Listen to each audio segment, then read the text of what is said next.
What are you going to do when your paper master copy of your logbook goes missing? It's going to be a bad day. You're going to have to go backtracking, find all those hours. You're going to jump through some serious hoops, and it's going to be a total nightmare. Trust me. Thanks to MyFlightBook, you can track all of your flight hours digitally, and it's free. The moment you start logging hours on the paper master copy, have them backed up on the digital version as well. Stick with me to the end on this one, and I'll share with you some of my logging habits. But first, let's take a look at the MyFlightBook website. Go to myflightbook.com or to the App Store and download the app, and you're going to want to start an account.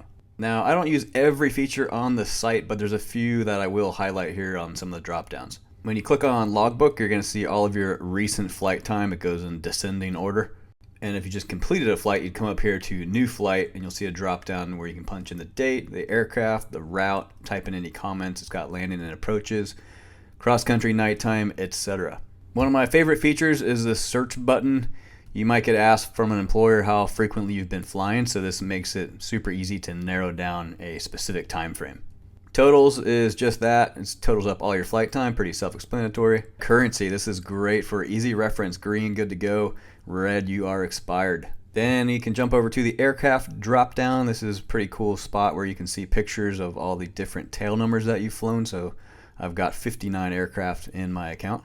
Then last but not least, under the training tab, this 8710, this is huge because you can digitally submit all of your numbers to IACRA super quick. Once you're done with school and you're flying for a living, it's pretty easy to get behind on the paper logbook. But it's super easy to stay on track digitally because you can record your flight time as you go, and it's quicker and more convenient than the pen and paper method. What I do at the end of each flying day is I put everything in the digital logbook on MyFlightBook, and then at the end of the month, on a monthly basis, I'll transfer everything that I have digitally over to the paper master copy. If you get into the habit of doing it like this early on, the paper version will never be far behind, and it's easy to bring it up to speed. Do you have a preferred method of logging your hours digitally? I'd love to hear it. Leave me a comment below.